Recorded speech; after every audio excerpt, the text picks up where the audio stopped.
안녕하세요. 욥기를 읽어주는 남자. 이 시간에는 욥기 15장부터 19장까지 5장을 다루도록 하겠습니다.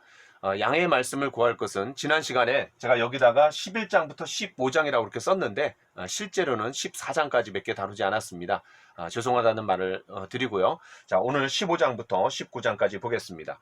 자, 욥기는 1장부터 2장 10절까지 욥이 어떤 사람인가, 그리고 욥에게 어떤 일이 일어났는가를 아주 자세하게 묘사합니다. 거기에 아주 욥의 위대한 신앙 고백도 나오죠. 자, 그 다음에 이제 2장 11절부터 13절까지 산문체로 나오면서 그 욥을 위로하러 온 세 친구가 나옵니다. 엘리바스, 그 다음에 빌닷, 소발. 자, 그러면서 이제 3장에서는 욥의 독백이 나오고 세 마당이, 변론의 마당이 들어가요. 그러니까 위로하러 온 그 세 친구와 그 각각의 친구들이 말할 때마다 욥이 이제 답변을 해요. 그래서 사이클 1, 사이클 2 이렇게 했는데 이제 세 번 이렇게 이게 반복이 돼요. 자, 그래서 첫 번째 사이클은 4장부터 14장까지고 우리가 이제 이미 살펴봤어요. 자, 오늘부터 이제 두 번째 사이클로 들어오는데 15장부터 21장까지 어떻게 구성이 되냐면 엘리바스가 15장에서 말하고 거기에 대해서 욥이 답변을 16, 17 두 장에 걸쳐서 합니다. 그 다음에 빌닷이 18장에서 얘기하고 욥이 19장에서 답변을 하는 거예요. 그래서 4장을 자르다 보면 18장까지인데 빌닷이 한 것에 대해서 욥이 답변한 것까지 다루다 보니까 오늘 5장을 할 예정입니다. 그 다음에 이제 소발이 20장, 그 다음에 욥이 21장입니다. 자, 그래서 두 번째 논쟁 마당이 자, 이런 식으로 진행이 된다는 것을 염두에 두시면 좋을 것 같습니다. 자, 15장. 첫 번째 사이클에서도 엘리바스가 제일 먼저 나왔죠. 아마 연장자였던 것 같고 참 지혜를 대표하는 사람이었던 것 같아요. 자, 그 엘리바스가 처음에는 이제 4장, 5장 두 장을 할애했어요. 자, 이번에는 이제 한 장뿐입니다. 한 장. 자, 그래도 다른 두 친구들보다는 더 깁니다. 자, 1절부터 6절을 보니까 이제 욥의 말을 들었잖아요. 그 앞에 이제 욥의 소발이 말한 거에 대해서 욥이 이제 답변하는 것을 들었잖아요. 그리고 이제 두 번째 마당으로 들어와 갖고 엘리바스가 얘기하는 거예요. 자, 그래서 욥의 말을 듣고 지혜로운 자라면 헛된 지식으로 대답하지 않는다. 어찌 동풍을 그의 복부에 채우겠느냐? 그 바람 잡는 이야기다. 이렇게 얘기하는 거죠. 전혀 도움이 되지 않는 이야기다. 이렇게 이제 엘리바스가 말하는 겁니다. 결과적으로 욥은 하나님을 경외하고 기도하는 것을 그만두게 만든다라고 이제 지적하고 있는 거죠. 자, 그러면서 5절, 6절. 욥이 말하는 것을 들어보니까 스스로 주인임을 드러낸다라고 핀잔을 주고 이제 쓴소리를 내뱉습니다. 자, 7절부터 16절. 특별히 7절, 8절. 야, 너만 홀로 지혜를 가졌느냐? 아주 뻔뻔스럽고 오만하다면서 욥을 이제 비난하는 거죠. 자, 그 다음에 10절. 우리 중에는 머리가 흰 사람도 있고 연로한 사람도 있고 내 아버지보다 나이가 많은 사람도 있느니라. 이런 걸 보면 아마 욥이 가장 나이가 어렸던 것 같아요. 따라서 이 욥의 친구들보다 지혜롭지 못하다라는, 욥이 친구들보다 지혜롭지 못하다는 것을 은근히 깔고 있는 거죠. 자, 11절. 우리를 통해 주시는 하나님의 위로를 네가 가볍게 여기는 거 아니냐. 그 다음에 12절, 13절. 어찌하여 네 마음에 불만이 이렇게 가득하냐. 네 눈을 그냥 부릅뜨면서 번뜩거리면서 내 영이 하나님께 분노하느냐. 내 입을 그렇게 함부로 놀리느냐. 그러니까 뭐예요? 네가 지금 이렇게 우리에게 다박다박 그렇게 답변하는 게 하나님께 대적하는 행동이 아니냐라고 이제 그렇게 얘기하는 거죠. 자, 그 다음 이제 17절부터 35절에 보니까 내 말 잘 들어라. 내가 본 것을 설명할 텐데 곧 지혜로운 자들이 전하여 준 것이다. 이렇게 얘기하면서 20절. 악인은 그의 일평생의 고통을 당하며 이렇게 하면서 이제 쭉 얘기하는 게 뭐냐면 어떤 풍부한 경험을 갖춘 어떤 지혜자답게 이 엘리바스가 아주 화려한 수사로 자신의 어떤 논리를 전개해 나가는 내용들이 쫙 나옵니다. 그러니까 악인은 그의 일평생의 고통을 당하며 무슨 말이야? 그 악인의 운명을 다루면서 그런 고난과 고통으로 점철된 삶을 악인이 당하는 걸 우리가 아는데 너의 삶이 지금 그런 거 아니냐라고 이제 지적하는 거죠. 자, 그러면서 이제 35절. 그들은 재난을 잉태하고 죄악을 낳으며 뱃속에 속임을 준비하느니라. 그러니까 욥의 고난은 결국 네 자신이 잉태하고 낳은 것이다라고 이제 얘기를 하는 겁니다. 자, 첫 번째 사이클에서는 그래도 욥의 운명이 좋게 회복될 것이라고 이제 전망하면서 마무리를 했어요. 그러니까 5장 8절부터 27절까지요. 자, 그런데 이번에는 그런 얘기가 전혀 나오지 않습니다. 위로와 격려가 전혀 나오지 않고 그냥 자기 말로 일방적으로 욥을 굴복시키려고 하는 거예요. 그러면서 악인으로 정죄하는 거죠. 그러니까 이 욥이 엘리바스가 진단한 것처럼 하나님을 대적하는 자, 또는 목을 꼿꼿이 세우고 방패를 들고 하나님께 달려드는 자, 그런 사람이 아니죠. 자, 그런데 어쨌든 이제 엘리바스는 이렇게 몰아가는 겁니다. 자, 여기에 대해서 욥이 어떻게 대답하는지 16, 17장에서 좀 보도록 하겠습니다. 1절부터 5절까지 보겠습니다. 2절. 이런 말은 내가 많이 들었나니, 그러니까 내가 다 알고 숱하게 이런 니네들이 하는 얘기들 정도는 다 내가 들어왔던 말이다. 이렇게 얘기하는 거예요. 너희는 다 재난을 주는 위로자들이로구나. 15장 11절에 뭐라 그랬어요? 엘리바스가 하나님의 위로와 은밀하게 하시는 말씀이 내게 작은 것이냐? 라고 이제 얘기한 적이 있어요. 그러니까 우리가 지금 하는 말을 네가 잘 안 듣고 있는데 이거 하나님의 위로를 너는 거부하는 셈이다. 하나님, 심지어는 하나님을 대적하는 거다. 이렇게까지 얘기하니까 이제 욥이 이제 얘기하는 거예요. 너희는 다 재난을 주는 위로자다. 자, 3절. 헛된 말이 어찌 끝이 있으랴? 야, 좀 헛소리 좀 작작해라. 5절. 입술의 위로로 너희의 근심을 풀었으리라. 무슨 말이에요? 전혀 위로가 되지 않고 너네들이 하는 말이 그냥 내 마음속에 감동이 되지 않는다라고 얘기하는 거죠. 자, 6절부터 17절에 주님이 자신은 이제 원수처럼 여기시면서 공격하신다라고 욥이 이제 말합니다. 자, 7절. 이제 주께서 나를 피로하게 하시고 나의 온 집안을 패망하게 하셨나이다. 무슨 말이에요? 주님으로부터 이런 고난이 온 것을 욥이 알고 있는 거예요. 자, 9절. 그는 진노하사 나를 찢고 적대시하시며 나를 향하여 이를 갈고 원수가 되어 날카로운 눈으로 나를 보시고. 무슨 말이에요? 하나님의 공격을 경험하면서 어떤 처참한 모습이라는 것을 이제 묘사하고 있는 거죠. 12절부터 13절까지. 자, 14절. 그가 나를 치고 다시 치며 용사같이 내게 달려드시며. 17절. 그러나 내 손에는 포악이 없고 나의 기도는 정결하니라. 그럼에도 불구하고 나는 죄가 없다. 이렇게 얘기하는 거예요. 자, 18절부터 22절. 여기 굉장히 중요해요. 어떤 욥에게 믿음의 눈이 좀 열리는 그런 장면입니다. 자, 18절. 땅아, 내 피를 가리지 말아라. 나의 부르짖음이 쉴 자리를 잡지 못하게 하라.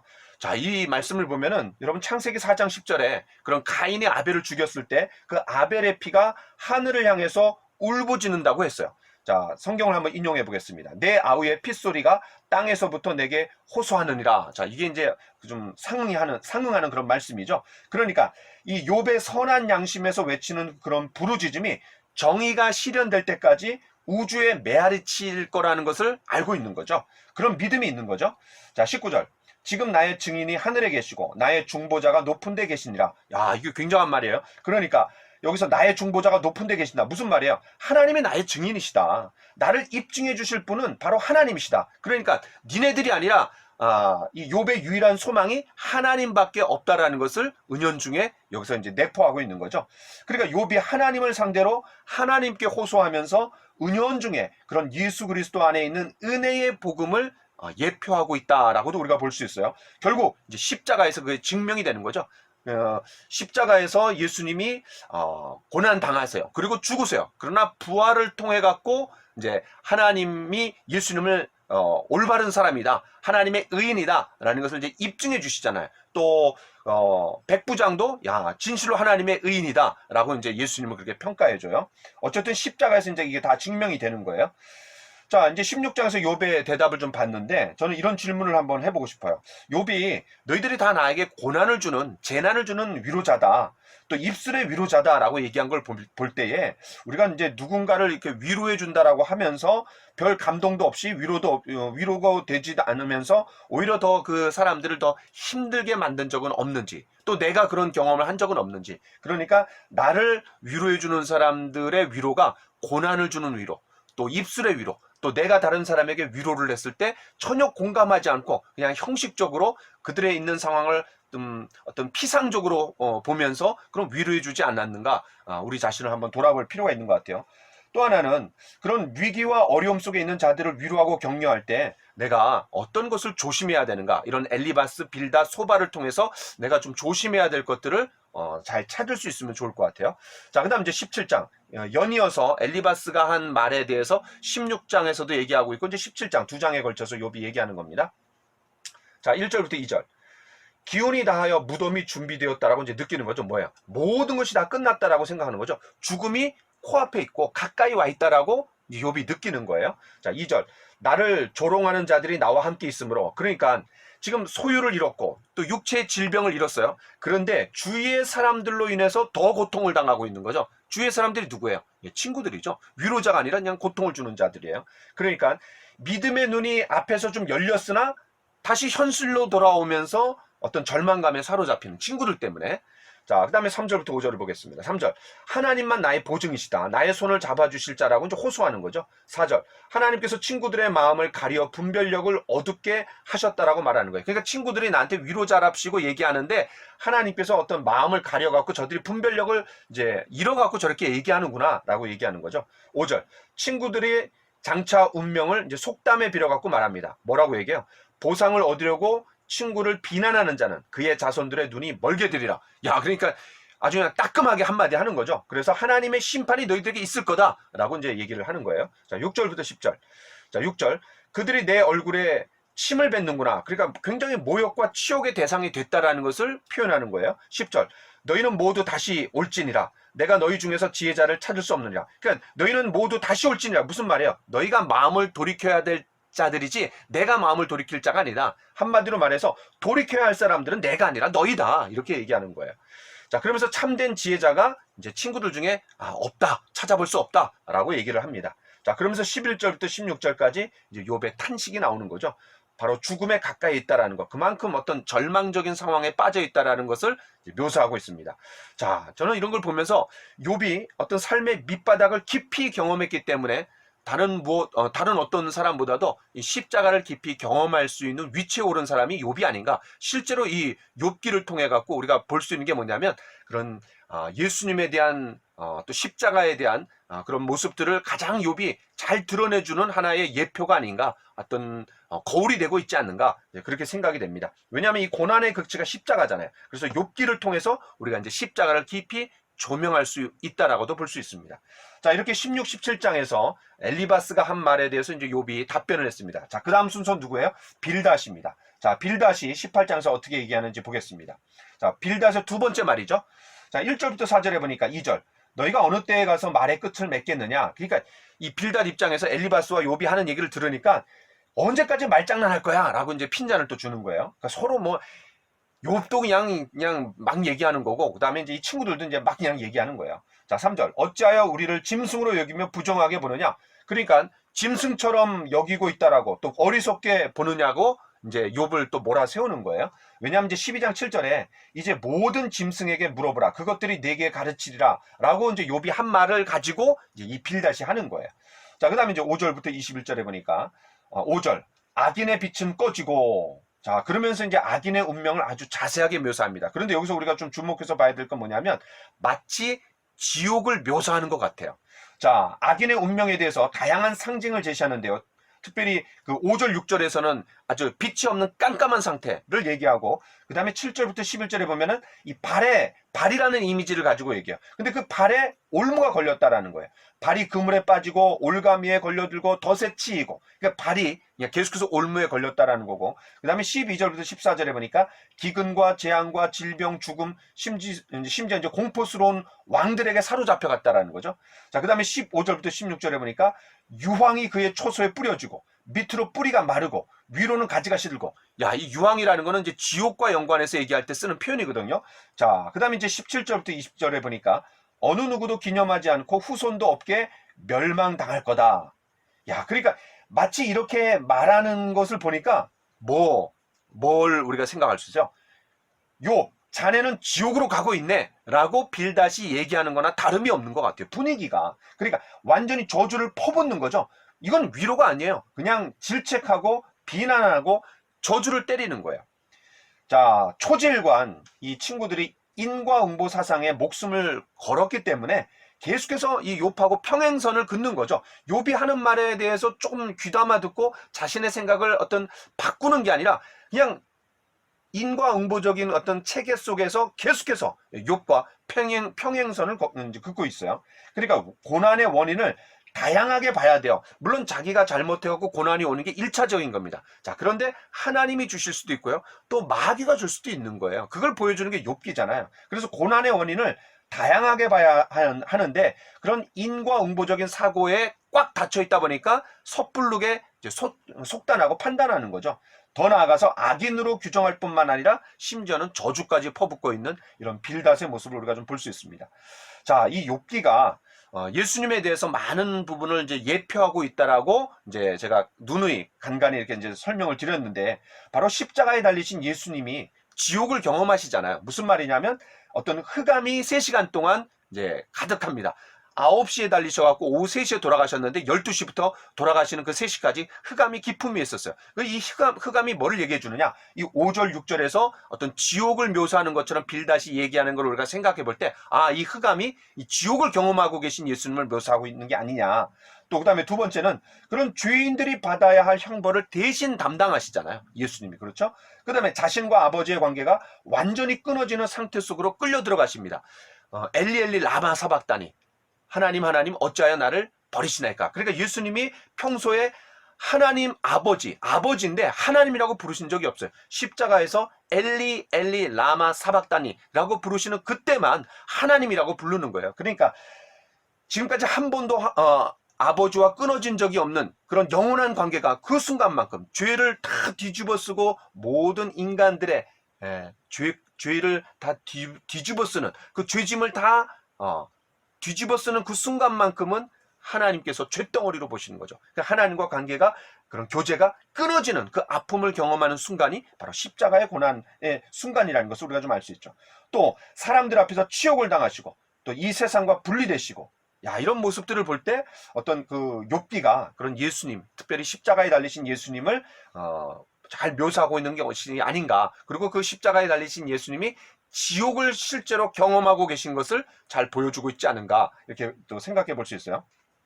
또 한편 이 예수님의 제자로서 마셔야 할 잔을 욥이 보여준다라고도 할 수 있습니다. 무슨 말이냐면 이제 마태복음 20장 22절로 23절에 보니까 내가 마시려는 잔을 너희가 마실 수 있느냐? 우리가 마실 수 있습니다 라고 얘기했더니 예수님이 이렇게 얘기하시는 거죠. 너희가 과연 내 잔을 마시려니와. 그러니까 마실 수 있다라는 거죠. 실제로 제자들은 사도 요한을 빼놓고 다 순교했잖아요. 그러면서 예수님의 잔, 고난의 잔, 십자가의 잔을 다 이제 마신 거나 다름이 없는 겁니다. 자, 그런데 그 제자들이 예수님의 고난에 참여하면서 예수님의 잔을 마신 것을 누가 경험하고 있는 거예요? 욥이 경험하고 있는 거죠. 그런 면에서 예수님이 지옥을 경험하는 거를 이제 욥을 통해서 보여주고 있는 거고, 동시에 이 욥이 제자들이 남은 고난을 이제 자신의 몸에 채우는 것을 욥을 통해서 우리가 좀 볼 수 있는 것 같습니다. 자, 이렇게 이제 18장에서 빌닷이 두 번째 말한 거에 대해서 19장에서 욥이 어떻게 얘기하는지를 좀 보도록 하겠습니다. 자, 1절부터 6절에 보니까 2절, 너희가 내 마음을 괴롭히며 말로 나를 집 부수기를 언제까지 하려느냐. 아까도 그랬어요. 엘리바스가 한 말에 대해서 너희는 다 재난을 주는 위로자다 이렇게 얘기했는데 뭐라 그래요? 내 마음을 괴롭히며 말로 나를 집 부수기로 도대체 언제까지 할 거냐. 그 다음에 3절, 너희가 10번이나 나를 학대하고도 부끄러워 아니하는구나. 그러니까 10번이라는 거는요, 많이 했다라는 거를 얘기할 때 10번이라 그래요. 그러니까 야곱이 라반이 10번이나 나의 품삯을 속였다 이렇게 얘기하고, 하나님께서 민수기 13장 14장에 10번이나 나에게 시험했다, 나에게 대적했다, 나에게 어떤 불순종했다 이렇게 얘기하시거든요. 그러니까 10번이라는 거는 이제 많이 라는 것을 뜻할 때 성경이 쓰는 표현입니다. 어쨌든 이 욥이 친구들로부터 바란 게 뭐냐면 자신이 당하고 있는 고난에 대한 이유를 좀 알려달라는 거고, 그러면서 위로해달라는 거예요. 그런데 그렇게 하기는커녕 뭘 한 거예요? 자신들이 마치 뭐 하나님인 양 판단하고 정죄하는 거죠. 심지어 이제 뭐 저주까지 했어요. 여러분 22절에 뭐라 그랬어요? 너희가 어찌하여 하나님처럼 나를 박해하느냐. 그러니까 자신들이 마치 하나님인 양 판단하고 정죄하고 저주까지, 이제 심판까지 때리는 거예요. 자, 6절, 하나님이 나를 억울하게 하시고 자기 그물로 나를 에워싸신 줄을 알아야 한다 이렇게 얘기를 하는 거예요. 자, 그 다음에 7절부터 12절에 보니까 이 욥이 정의를 부르짖지만 모든 것이 차단된 상황을 탄식하는 거예요. 아주 쉽게 얘기하면 이런 거죠. 길거리를 가다가 강도를 만났어요. 그래갖고 강도야 라고 이제 소리를 쳤는데 도와주는 사람이 아무도 없고 아무도 응답하지 않는 거예요. 근데 자세히 보니까 그 강도가 누구예요? 하나님이신 거예요. 그 강도 만난 자를 도와주시고 해결해 줘야 될 분이 오히려 하나님이 강도다. 그러니까 정의가 없는 거죠. 마치 욥이 그런 느낌을 받는 거를 지금 7절부터 12절에 얘기하고 있는 겁니다. 자, 그 다음 이제 13절부터 20절에 보니까 이 욥이 완전히 소외를 당하고 있는 걸 탄식하는 거죠. 자, 그래서 하나님이 욥을 공격하는 데서 만족하시지 않고 잔인하게 고립시키고 있는 거예요. 어떤 공동체로부터 처절한 그런 외로움, 고독을 느끼게 하시는 거예요. 여기 보니까 형제들, 친척, 종들, 아내와 자식, 어린아이들, 친구들로부터 완전히 소외당하면서 어떤 처절한 고독을 경험하고 있는 거예요. 자, 그런데 이제 17절에 보니까 내 허리의 자식들, 분명히 자식들이 이 재난을 받아갖고 다 죽었잖아요. 그래서 여기서 내 허리의 자식들을 어떻게 해석해야 되냐면 내 모태에서 나온 형제들, 그러니까 욥의 형제들로 이해하시면 좋을 것 같습니다. 자, 어쨌든 이런 철저한 소외를 당하면서 처절한 고독을 경험하는 이 욥인데, 참 다윗도 이런 외로운 고독의 순간들을 계속 경험합니다. 뭐 예수님 말할 것도 없고요. 그래서 어떤 이 지옥의 외로움을 경험하게 되는데 의지할 수 있는 사람들로부터도 버림당하는 그런 욥의 그런 처절한 외로움, 고독 이런 것들을 좀 잘 여기 우리가 좀 볼 수 있는 것 같아요. 자, 21절부터 29절. 자, 21절 아주 중요한 표현이 나오죠. 나의 친구야, 너희는 나를 불쌍히 여겨다오. 나를 불쌍히 여겨다오. 그러니까 욥이 말하는 게 뭐예요? 나를 좀 긍휼히 여겨주고 나를 좀 그냥 불쌍히 여겨달라는 거예요. 그렇게 하지 못하고 오히려 정죄하고 비난하고 판단했다라는 거죠. 하나님처럼. 하나님의 손이 나를 치셨구나.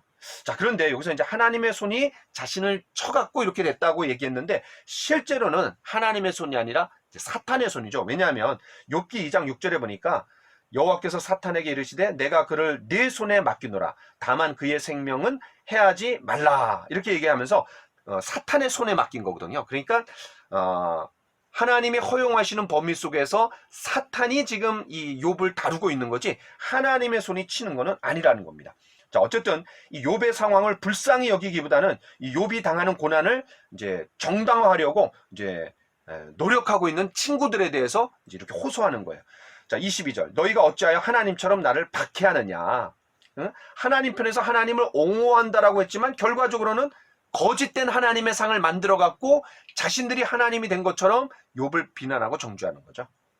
자, 23절, 24절. 나의 말이 곧 기록되었으면, 책에 쓰여졌으면. 야, 이게 무슨 말이에요?